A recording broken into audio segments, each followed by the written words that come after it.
Hello friends, welcome to கோல் சமையல். இன்றைக்கி நம்ம கோல் சமையல் சேனலில் மிஞ்சிய சாதத்தில் மொறுன்னு மெதுவடை எப்படி செய்யலான்றதை பார்க்கலாம். இந்த ஈஸியான இன்ஸ்டன்ட் மெதுவடை ரெசிபி செய்கிறதுக்கு உளுந்து ஊற வைக்க தேவையில்லைங்க. வடையும் சாப்பிட்றதுக்கு மொறுப்பாகவும் உள்ளுக்குள்ளே பஞ்சு போலையும் இருக்கும். கோல் சமையல் சேனலை சப்ஸ்கிரைப் பண்ணிக்கோங்க. பக்கத்தில் இருக்க ஆளுன்ற பெல் ஐக்கானை கிளிக் பண்ணி வச்சுக்கிட்டிங்கன்னா நான் போடுற வீடியோ உடனே உங்களுக்கு நோட்டிஃபிகேஷனில் வந்துடும். வடை செய்கிறதுக்காக மதியம் வடித்த பழைய சாதத்துலேருந்து 2 கப் அளவு சாதம் நான் எடுத்திருக்கேன். ஒரு மிக்சி ஜாரில் கொஞ்சம் கொஞ்சமாக சேர்த்து நல்லா நைஸாக அரைச்சி எடுத்துக்கணும். தண்ணி சேர்க்காமல் நல்லா நைஸாக அரைச்சி எடுத்துக்கணும். ஒருவேளை உங்களுக்கு தண்ணி தேவைப்பட்டதுன்னா 2 ஸ்பூன் அளவு மட்டும் சேர்த்துக்கோங்க, ரொம்ப சேர்க்க வேணாம். அடுத்ததாக இது கூட பொடியாக நறுக்கின பெரிய வெங்காயம் 1 கைப்பிடி அளவு சேர்த்துக்கணும். காரம் உங்களுக்கு எந்தளவு தேவையோ அதுக்கு தகுந்த மாதிரி மிளகாய் சேர்த்துக்கோங்க. பொடியாக நறுக்கின கொத்தமல்லியில் 1 கொத்து நறுக்கின கருவேப்பிலை, தேவையான அளவு உப்பு சேர்த்துக்கோங்க. சாதத்தில் உப்பு போட்டு வடிச்சிருக்கனால கொஞ்சமாக சேர்த்துருக்கேன். சாதத்தில் மாவு அரைச்சிருக்கனால ரொம்ப லூஸாக இருக்கும்.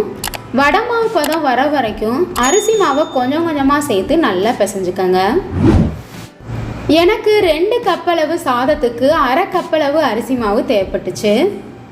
ரொம்ப தண்ணி சேர்த்து அரைச்சோம்னா அரிசி மாவு அதிகமாக இழுக்கும், அதனால் கொஞ்சமாக சேர்த்து அரைச்சிக்கோங்க. ஃப்ரெண்ட்ஸ், இந்த வீடியோ உங்களுக்கு பிடிச்சிருந்ததுன்னா மறக்காமல் ஒரு லைக் கொடுங்க ஃப்ரெண்ட்ஸ். உங்களுக்கு எந்த அளவு மாவு தேவைப்படுதோ அதுக்கு தகுந்த மாதிரி சேர்த்து நல்லா பிசைஞ்சுக்கோங்க. வடை மாவு ரெடி ஆயிடுச்சு. கையில் ஒட்டாமல் இருக்கிறதுக்காக கொஞ்சமாக எண்ணெய் அல்லது தண்ணியை தொட்டுட்டு மாவு எடுத்தோம்னா கையில் ஒட்டாது.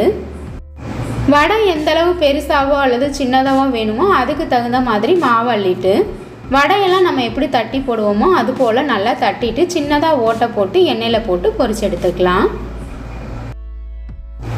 ஒரு கடாயில் பொரிக்கிறதுக்கு தேவையான அளவு எண்ணெய் எடுத்துக்கோங்க. எண்ணெய் நல்லா சூடானதும் நம்ம தட்டி வச்சிருக்க வடையை எண்ணெயில் போட்டுறணும். வடையை எண்ணெயில் போட்டதும் அடுப்பை மீடியம் ஃப்ளேம்லேயே வச்சுக்கோங்க. லைட்டாக ஒரு பக்கம் வெந்ததும் அடுத்த பக்கம் திருப்பி விட்டுறலாம். அப்பப்போ வடையை நல்லா திருப்பி விட்டுருங்க. உள்ளுக்குள்ளே நல்லா வெந்து வெளியில் நல்லா மொறுப்பாக இருக்கும். எண்ணெயில் இருந்து நுர வரதெல்லாம் குறைஞ்சதுக்கப்புறமா வடையை வெளியில் எடுத்துடணும். இப்போ பாருங்கள், பழைய சாதத்தில் மெதுவடை சூப்பராக ரெடி ஆயிடுச்சு. சாப்பிட்றதுக்கு மொறுன்னு நல்லா டேஸ்ட்டாக இருக்கும். இந்த வடை அதிகமாக எண்ணெய் குடிக்காது. கொஞ்சம் எண்ணெயில் நிறையா வடை பொரிச்சிடலாம்.